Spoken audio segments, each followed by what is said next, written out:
പയ്യോളി പേരാമ്പ്ര റോഡിൽ യുവാവിന്റെ പരാക്രമം. കട ഉടമക്കും വ്യാപാരി വ്യവസായി നേതാവിനും ആക്രമണത്തിൽ പരിക്ക്. ഇന്നലെ വൈകിട്ട് 5:30ഓടെയാണ് സംഭവം. പയ്യോളി പേരാമ്പ്ര റോഡിലെ അറേബ്യൻ ഗോൾഡ് കവറിംഗ് ജ്വല്ലറി ഉടമ അൽത്താഫിന് മർദ്ദനത്തിൽ കൈക്ക് പരിക്കേറ്റു. വ്യാപാരി വ്യവസായി ഏകോപന സമിതി കൊയിലാണ്ടി മണ്ഡലം president super Faisal, Payyoli unit president Shameer KM എന്നിവർ അക്രമിയെ പിന്തിരിപ്പിക്കാൻ ശ്രമം നടത്തി. ഇതിനിടെ ഫൈസലിന് പരിക്കേറ്റു. വിവരമറിയിച്ചതിനെ തുടർന്ന് പോലീസ് സ്ഥലത്തെത്തി പ്രതിയെ കസ്റ്റഡിയിലെടുത്തു.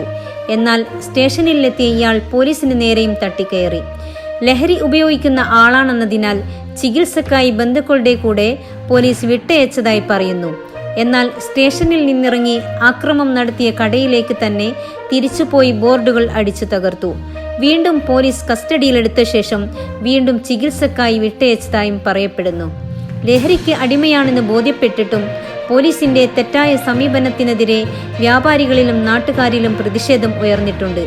ആക്രമണത്തിൽ പ്രതിഷേധിച്ച് വ്യാപാരികൾ പയ്യോളി ടൗണിൽ പ്രതിഷേധ പ്രകടനം നടത്തി.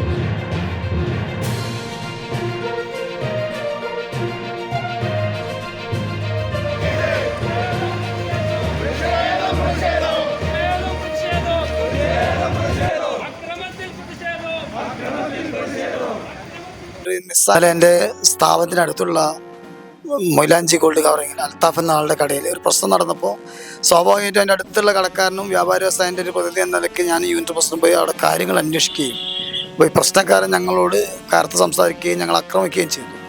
ആ ആക്രമണത്തിൽ ജനങ്ങളൊക്കെ അയാളെ ലോക്ക് ചെയ്യുകയും അയാളെ പോലീസിൽ ഏൽപ്പിക്കുകയും ചെയ്തു. അതുപ്രകാരം ഞങ്ങളും പോലീസ് സ്റ്റേഷനിൽ പോയി. പക്ഷെ പോലീസ് സ്റ്റേഷനിൽ പോയപ്പോൾ പോലീസ് അവിടെ ഒരു നിസ്സായ അവസ്ഥയാണ് ഉണ്ടായത്. കാരണം അവർക്ക് ഈ കക്ഷിയെ അവിടെ തടഞ്ഞു വെക്കാനോ അല്ലെങ്കിൽ കുറച്ചു നേരം പിന്നെ ലഹരി തീരുന്നത് വരെ അവിടെ പിടിച്ചു നിർത്താനോ അവർക്ക് ആവുന്നില്ല. എന്തോ സാങ്കേതിക പ്രശ്നം ഉണ്ടാവാം.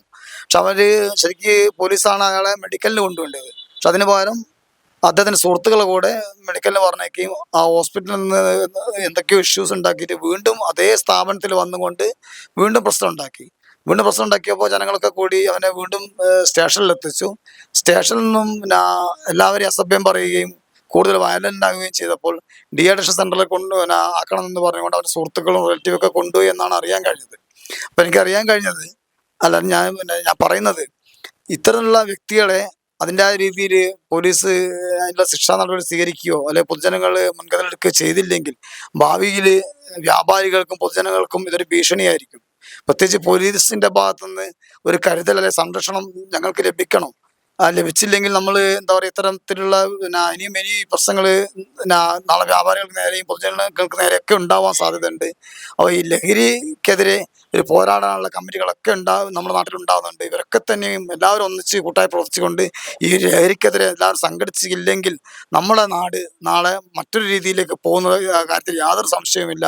അതിനുവേണ്ടി എല്ലാവരും ഉണരണമെന്ന് അഭ്യർത്ഥിച്ചുകൊണ്ട് നിർത്തുന്നു. ജയ് ഹിന്ദ്.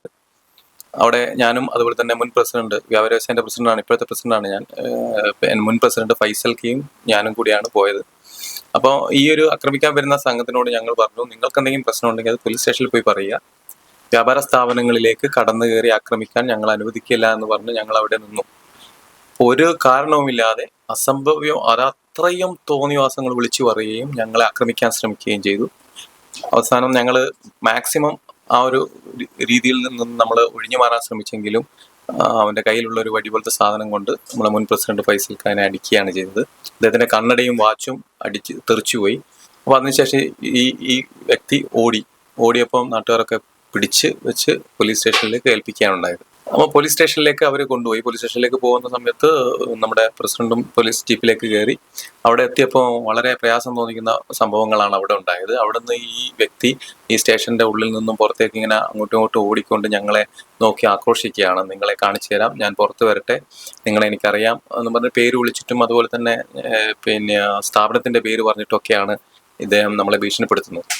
അപ്പോൾ അതിനുശേഷം അദ്ദേഹത്തിന്റെ സുഹൃത്ത് എന്ന് പറയുന്ന ഈ ലഹരിക്കടിമയായ വ്യക്തിയുടെ സുഹൃത്ത് എന്ന് പറയുന്ന വ്യക്തി അവിടെ വരികയും അദ്ദേഹത്തിന്റെ ഒരു ഒപ്പിന് മാത്രം ഒരു ബ്ലാങ്ക് പേപ്പറിൽ ഒപ്പിടിച്ചുകൊണ്ട് ഇവനെ വിട്ടുകൊടുക്കുകയാണ് ചെയ്തത്. ഞങ്ങൾ കരുതിയത് കോഴിക്കോട് എവിടെയെങ്കിലും അഡിക്ഷൻ സെന്ററിലോ മറ്റോ കൊണ്ടുപോകണമെന്നാണ്.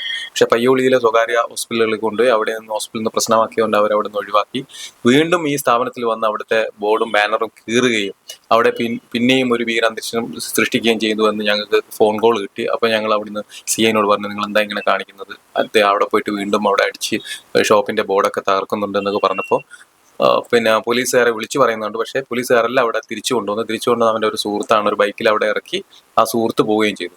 അതിനുശേഷം അവിടുത്തെ പിന്നെ കസ്റ്റഡിയിലെടുത്ത കാറിൽ തന്നെ ഇവന്റെ നാട്ടിൽ നിന്ന് വന്ന 3-4 പേരുടെ പേരോടുകൂടി ഇവനെ വീണ്ടും വിട്ടയക്കുകയാണ് ഉണ്ടായത്. വിട്ടയച്ച ഈ വ്യക്തി കോഴിക്കോട് അഡിക്ഷൻ സെന്ററിലോ അല്ലെങ്കിൽ ട്രീറ്റ്മെന്റിനോ പോയി എന്നുള്ള വിവരം ഇതുവരെയായിട്ടും ലഭിച്ചിട്ടില്ല. ആക്രമണം വരിക എന്ന് പറയുന്നത് വളരെ പ്രയാസമുള്ള സംഗതിയാണ്. കാരണം വിലവെടുപ്പുള്ള കാര്യങ്ങളും ഗ്ലാസും ഒക്കെ ഉണ്ടാവും സ്ഥാപനങ്ങൾക്ക്. ഇത് ഇവർ അടിച്ചു പൊളിക്കുകയൊക്കെ ചെയ്തു കഴിഞ്ഞാൽ ഒരു കാരണവശാലും ഇതിന്റെ ഒരു നഷ്ടപരിഹാരവും ഈ വ്യാപാരികൾക്ക് കിട്ടിയില്ല എന്ന് മാത്രമല്ല, അതിന് വേണ്ടി കേസും കാര്യവുമായി വലിയൊരു പൈസ അങ്ങോട്ട് ചെലവഴിക്കേണ്ട ഒരു ഗതികേടാണ് ഇപ്പോൾ വ്യാപാരികൾക്കുള്ളത്.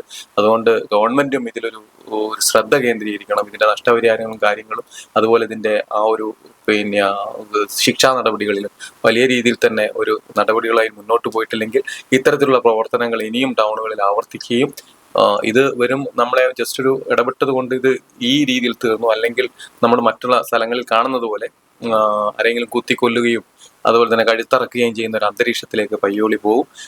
ഇതിനെ തടയിടുക എന്നത് വെറും പോലീസിന് മാത്രം വിചാരിച്ചാൽ കഴിയില്ല. ജനങ്ങൾ തന്നെ മുന്നിട്ടിറങ്ങണം. എല്ലാ ഊടുവഴികളിലും ജനങ്ങളുടെ ശ്രദ്ധ ഉണ്ടാവണം. അതിനുവേണ്ടി വ്യാപാരികൾ, ജനകീയ കൂട്ടായ്മകൾ, റെസിഡൻസ് അസോസിയേഷനുകൾ, അതുപോലെ തന്നെ സാംസ്കാരിക സംഘടനകൾ, രാഷ്ട്രീയ പാർട്ടികൾ, ക്ഷേത്ര മഹല്ല് കമ്മിറ്റികൾ, ഇവരൊക്കെ ഒന്നടങ്കം ഇറങ്ങിക്കൊണ്ട് ഇതിനൊരു പ്രതിരോധം തീർത്താൽ മാത്രമേ ഇത്തരത്തിലുള്ള സാമൂഹ്യ വിപത്തുകളെ നമുക്ക് തടയാൻ കഴിയൂ. അതുകൊണ്ട് എല്ലാ കാര്യങ്ങൾക്കും പയ്യോളിയിലെ വ്യാപാര സമൂഹം നിങ്ങളെ കൂടെ ഉണ്ടാവും. എല്ലാ ജനകീയ മുന്നേറ്റത്തിനും ഉണ്ടാവും എന്ന് മാത്രം അറിയിക്കുകയാണ്.